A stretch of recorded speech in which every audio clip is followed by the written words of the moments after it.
If you've watched enough of my videos, you've seen that there are some videos I do that really try and help clear up misnomers or mistakes, maybe try and reveal some mistakes that certain professionals make with us that do more damage, confuse us, or kind of lead us down a road that we never really wanted to go down.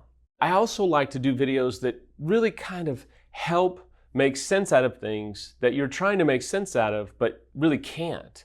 And that's kind of the video that I have for you today. It's based upon the fact that one of the most confusing aspects of recovering from infidelity is the fact that there are multi-layers to the recovery process.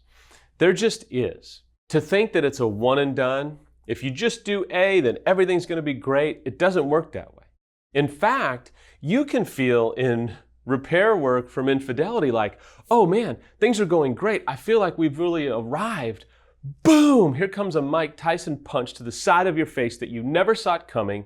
And you thought, what has happened? I guess we're not as healed as I thought we were. I guess we're not as far along as I thought we were. I guess maybe we're not healed. Maybe we're more fragile than I thought we were. All of this has been in vain. I can't believe it. I thought we were doing so great. And in reality, it's that you have hit another layer. Maybe another layer of trauma. Maybe another layer of bitterness and resentment. Maybe another layer of addiction. Maybe another layer of confusion. Maybe another layer of trauma that has to be addressed.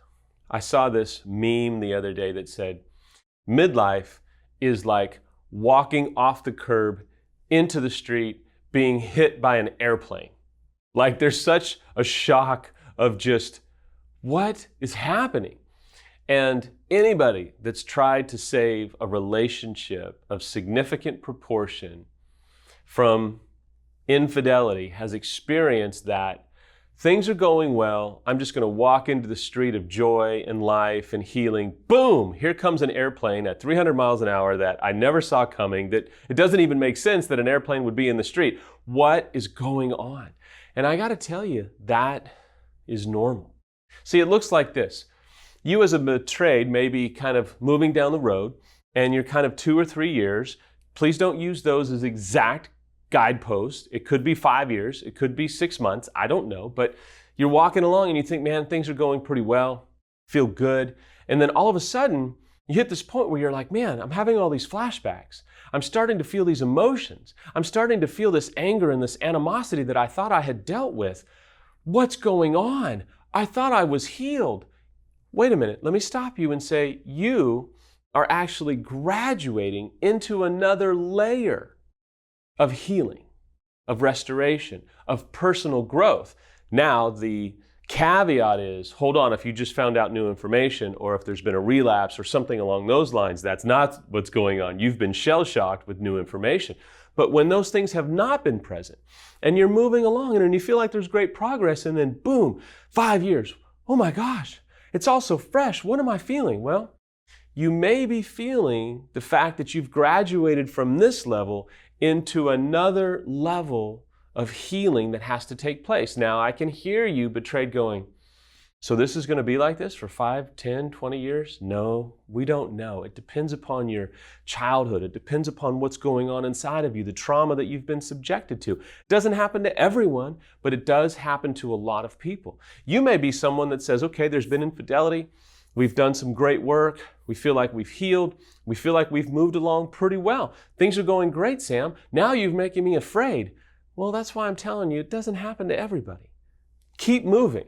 If it's going to come up, it's going to come up, I promise you. You're not going to be able to stuff it down. If something needs to be addressed, it's coming up and it's coming out. If it doesn't need to be addressed, it won't. And so live your merry life. Keep building momentum. Keep enjoying the positive momentum. But if it comes up, understand it's normal and part of the process. The thing about infidelity is it's such a weapon because it tears at the fabric of the marriage. It tears at trust. It tears at confidence. It tears at oneness. It tears at the ability to be intimate and open and honest. It tears at identities. And I don't have to keep telling you all the different ways it tears at you. And that's why the recovery road has several layers to it. The thing about infidelity is it will stir up childhood trauma issues. It'll stir up things that you thought you had dealt with or that you thought you had locked in a box. If you're an unfaithful, you may have locked away some things that happened to you as a child. They could be very dark. They could be just very confusing. They could be excruciating. Infidelity taps into those things and says, hey, those have to be addressed. That's why the road back to healing, the road back to oneness, the road back to being able to reconnect again has many layers to it. And I don't want you to be caught off guard. When you experience these several layers, it's okay, it's normal, it's acceptable. It's something that has to be dealt with, and it's going to require courage and bravery, and it's going to require information. And that's why today I want to just inform you. If you have hit a new layer, it's okay. See it as a positive. See it as, wait a minute. So if I've hit a new layer, that means I've already accomplished the other layers and I've really grown. See, as we mature, as we grow, as we heal, we're getting stronger and stronger. And I believe if you come from faith, the Lord kind of goes, okay, good. Now you're ready to conquer, and now you're ready to face some things that you weren't ready to face back then. But because of all this positive momentum, you're in a better place to face this stuff now. Because if you'd have faced it years and years ago, it would have crushed you even more, and you may not have been able to make it. If you don't come from faith, there's a point where you go, look, I've conquered so much. I've come through so much. I'm able to do this.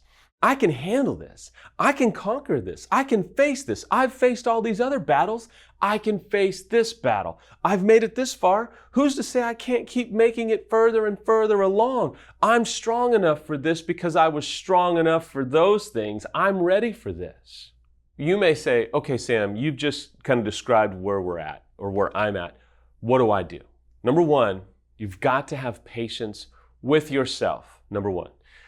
It's vital that you understand being angry with yourself, condemning yourself, just being so hard on yourself is not going to help you. It's actually going to hurt you. Even if there's a momentary, yeah, so terrible, I'm going to do better, that usually ends up fading. It's far more helpful to be compassionate upon yourself and to be patient and say, okay, what can we do?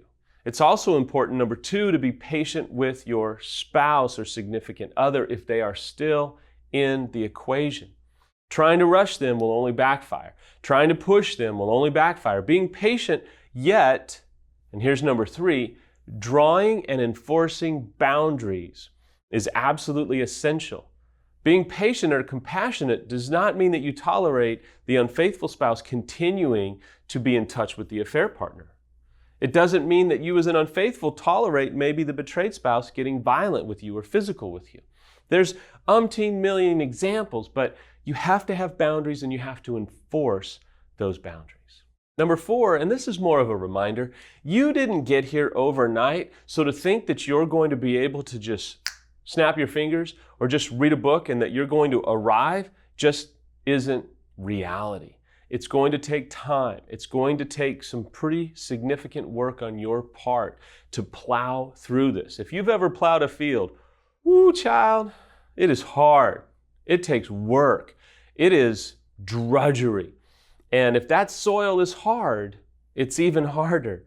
If the soil of your heart is hard, it's going to take some work. If the soil of your heart is just dry and angry and bitter, I'm not saying that it's not understandable. I'm saying it's going to take some time. That's why it's so important to be patient, and it's so important to be compassionate as you walk down this road. Number five might be the most important variable I've given you today, and that is this. I've learned this from Gottman. Behind every complaint, it's a harsh word, but if we look at behind every complaint that our spouse has is a request, is a need, it would move us to be more needs conscious from our spouse. I would encourage you to start to develop a needs conscious approach that's like, okay, they're complaining or they're angry about this. What is the need behind that I can respond to?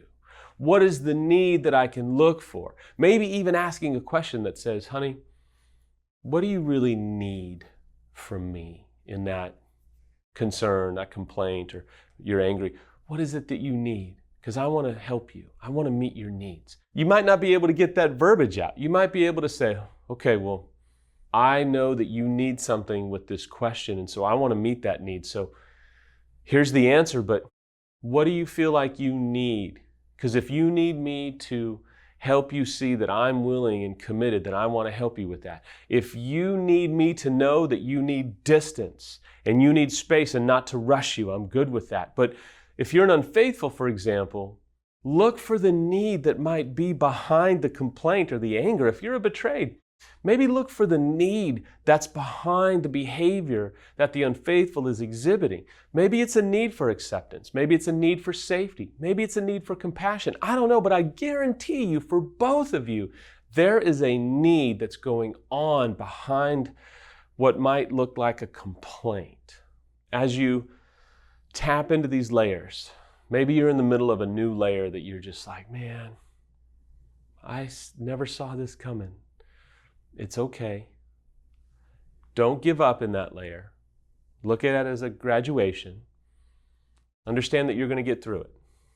Either you're strong enough in your own power to do it, or the grace of God is going to keep you and help you move through those layers. Whatever worldview you subscribe to, don't quit, because once you get through that layer, there's going to be another layer of peace, of joy, of accomplishment, of satisfaction, and maybe even elation between you and your partner, or just for you as an individual. Yes, you may hit another layer down the road, but if you can conquer this layer, you're going to be ready for that layer too. I pray you don't quit today. Don't give up on yourself. Don't give up on your own entitled growth. You're entitled to that growth. You're entitled to grow, to mature, to conquer, to overcome. Be an overcomer today. I assure you, you may not feel like it, but you can absolutely do it.